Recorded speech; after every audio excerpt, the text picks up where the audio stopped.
Hello అండి. Hi అందరికీ. అందరు ఎలా ఉన్నారండి? ఈరోజు మన స్పెషల్ వచ్చేసి యమ్మీ అండ్ టేస్టీ మైసూర్ బజ్జీ. మైసూర్ బజ్జీ అంటే ఎవరికి ఇష్టం ఉండదు చెప్పండి. చిన్న పిల్లల నుంచి పెద్ద వాళ్ళ వరకు లొట్టలేసుకుంటూ తింటారు కదండి. అలాంటి మైసూర్ బజ్జీని హోటల్ స్టైల్లో ఎలా చేసేయాలో ఈరోజు మనం ఈ వీడియోలో చూసేద్దాం. వీడియో మీకు నచ్చితే ఒక లైక్, ఒక షేర్, ఒక సబ్స్క్రైబ్ ప్లీజ్ అండి. బజ్జీల కోసం నేను ముందుగా 1½ కప్పు వరకు పెరుగునైతే తీసుకున్నానండి. దాంట్లో 1 కప్పు వాటర్ యాడ్ చేసుకుని, half spoon baking soda, 1 spoon సాల్ట్ని కూడా యాడ్ చేసుకుని బాగా బీట్ చేసుకుంటున్నాను. ఎప్పటి వరకు బీట్ చేసుకోవాలి అంటే ఈ విధంగా బబుల్స్ రావాలి అండి. ఈ విధంగా బబుల్స్ వస్తే మనకి మంచిగా వస్తాయి మాట బజ్జీలు. సో దీంట్లోనే ఒక 3 స్పూన్స్ వరకు వరిపిండిని యాడ్ చేసుకుంటున్నాను. ఈ విధంగా వరిపిండిని యాడ్ చేయడం వల్ల బజ్జీ అనేది చాలా పర్ఫెక్ట్గా రౌండ్ షేప్లో వస్తుంది. వరిపిండిని కొంచెం కలుపుకున్న తర్వాత దీంట్లో 3 కప్పుల వరకు మైదానైతే యాడ్ చేస్తున్నానండి. యాడ్ చేసుకున్న తర్వాత ఒక 2 నుంచి 3 స్పూన్ల వరకు ఆయిల్ కూడా యాడ్ చేసుకుని బాగా కలుపుకోవాలి.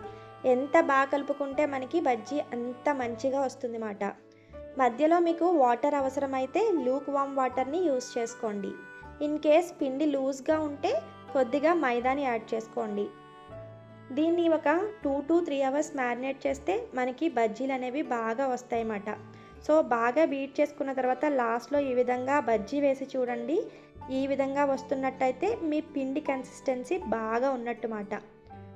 సో ఇప్పుడు దీని మీద మూత పెట్టేసుకుని ఒక 2 to 3 అవర్స్ వరకు మ్యారినేట్ చేసుకోండి. అంత టైం లేకపోతే అట్లీస్ట్ 15 మినిట్స్ అయినా మ్యారినేట్ చేసుకుంటే మనకి బజ్జీలు బాగా వస్తాయి అన్నమాట.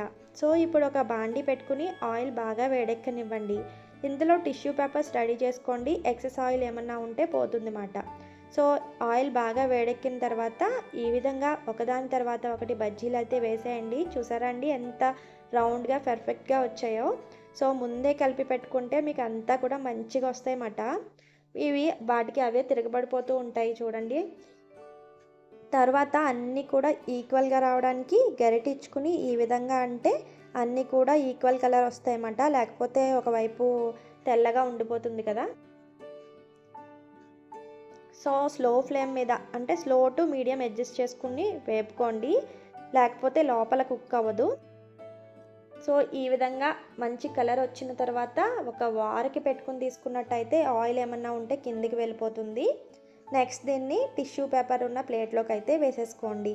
ఈ విధంగా రిమైనింగ్ బజ్జీలన్నింటినీ వేసుకోండి. ఇక్కడ నేను బజ్జీల్లో జీలకర్ర, పచ్చిమిర్చి, కరివేపాకు అయితే యాడ్ చేశాను. అది చెప్పడం మర్చిపోయాను. సో యమ్మీ టేస్టీ బజ్జీలు అయితే రెడీ అయిపోయినాయి అండి. దీనికి కాంబినేషన్గా నేను వేరుశనగపప్పు అండ్ శనగపప్పు చట్నీ అయితే రెడీ చేస్తున్నాను. దీనికోసం ముందుగా వేరుశనగ పప్పులను అయితే డ్రై రోస్ట్ చేసుకున్నాను. ఈ విధంగా డ్రై రోస్ట్ చేసుకుంటేనే వేరుశనగ పప్పు గుళ్ళు బాగా అవుతాయండి. ఆయిల్లో రోస్ట్ చేసుకునే కంటే డ్రై రోస్ట్ చేసుకుని ట్రై చేయండి. డ్రై రోస్ట్ చేసుకున్న తర్వాత తొక్కవలు చేసుకుని పక్కన పెట్టుకోండి.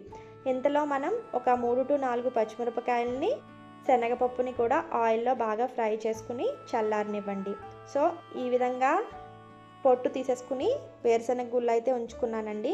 మిగతా శనగపప్పు ఇంకా పచ్చిమిర్చి కూడా చల్లారినవి. వీటన్నిటిని కూడా మిక్సీ జార్లోకి వేసుకుని ఈ విధంగా కొత్తిమీర వేసుకుని గ్రైండ్ చేసుకుంటే యమ్మీ అండ్ టేస్టీ చట్నీ రెడీ అయిపోయింది. దీన్ని బోండాల కాంబినేషన్తో తింటే సూపర్ ఉంటుందండి.